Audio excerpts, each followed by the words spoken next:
Welcome back to Hannity. Earlier today, the United States sent a big message to our enemies around the world after deploying what is called the, quote, mother of all bombs on an ISIS tunnel complex in eastern Afghanistan. So why is this one bomb getting so much attention? Joining us now with reaction is the author of Besiege, retired Brigadier General Tony Tata, and retired U.S. Army Special Forces Officer Michael Waltz. Gentlemen, thank you for being here tonight on such an important news day.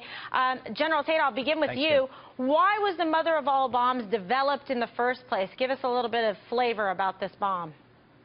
Well, Kimberly, great to be with you. The mother of all bombs replaces the Daisy Cutter, which was used in Vietnam to clear landing zones for helicopters. And this bomb explodes about 6 feet off the ground and sends all its energy in 300-meter radius around.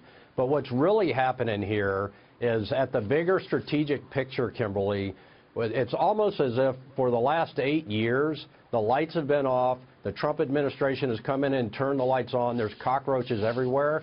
And now we have to do some kind of damage control to clean this up so that our vital interests aren't threatened the way they have been when we apologize to our enemies and ignore the threats that are out there. And I know General Mick Nicholson very well. We worked together in Afghanistan, Kimberly. And Mick, if Mick is dropping a Moab on a known rat line into Pakistan to kill ISIS fighters, I know for a fact that it was a valid target, one that we needed to drop on, close some cave mouths and drop some tunnels on some enemy. And this is a very effective weapon because all its energy goes out and kills the personnel that you're trying to kill. It doesn't go into the ground and get dissipated into the ground. Yeah, and apparently we'll be able to get, hopefully, once they declassify it and they scrub it, we'll be able to get, you know, the video of that. So, Michael, what do you think about this in terms of the presence of ISIS in Afghanistan and, you know, just so many long years hard fought there in an area that is still so troubled and problematic? Well, that's right, Kim. And just to add to General Tata's point, you know, over the last 8 years, all anybody in the region has heard is withdrawal, withdrawal, withdrawal. And that has caused everybody, including our enemies, to wait us out and to hedge against us.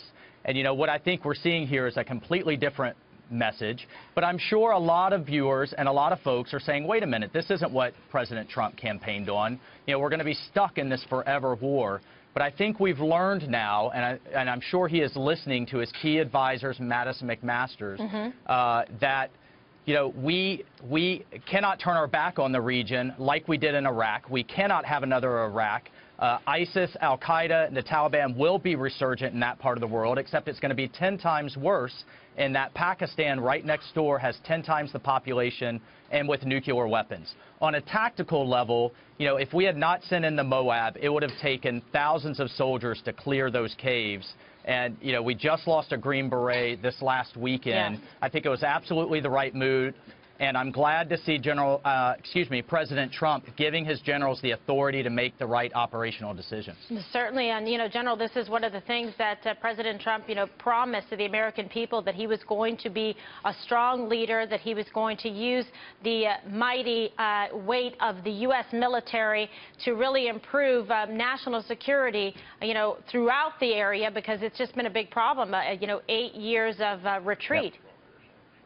Yeah, Kimberly, well, what you saw, dating all the way back to the McChrystal issue, if you remember that, you know, 7 years ago or so, Obama had such thin skin that he politicized every branch of government. We see it with the FBI today. You see it with the military and DOD, and it was so politicized you couldn't move outside of your box. And now what President Trump has done is says, look, you guys are the experts. You guys execute on the ground. And I promise you, if Mick Nicholson is saying I've got a problem here, and this is the same rat line that Osama bin Laden used to get out of Afghanistan into Pakistan. And I can tell you, it's a real issue, Kimberly, that we've got ISIS inside Pakistan, because that tells you that the IS from Pakistan, the intelligence service from Pakistan, and the Pakistan government is complicit here. And I've watched, Mick and I have stood by each other watching grainy footage of predators and the Pakistan military waving al-Qaeda and others through to attack our bases, and we know that that's happened. And now if they're allied with ISIS, that's a huge problem on our flank in Afghanistan, because, again, the mission in Afghanistan is to deny sanctuary to terrorists. Yeah, absolutely, and I'm glad you brought that up, because, you know, Pakistan's got to do a lot more to earn the respect and support. They have been a big beneficiary by the United States in terms of assets and money that we have provided to them, and my goodness, when you see this type of thing going on, Michael, they need to get in line. Well, that's right. And so General McMaster is heading out to Kabul in Afghanistan, you know, as we speak. They're in the midst of a strategy review, and I think the big change you're going to see is a much tougher line on Pakistan for its support of the Taliban, the Haqqani, and others. But there's another aspect to this, Kim, and another message that's being sent that's not being discussed, and that's Russia. And it ties into the meetings that we just had, in the sense that Russia has now started meddling in Afghanistan again and started working with the Taliban under the kind of guise of, well, ISIS is coming up and the Taliban and ISIS aren't getting along. You know, what they're really trying to do is undermine NATO and undermine the United States in yet another theater. So that not only sends them a message, but it sends North Korea a message as they start to prepare for another nuclear test. So I think this, you know, I'll tell you, as a military leader, I'm proud of our president. Yes. I'm proud of our commander-in-chief.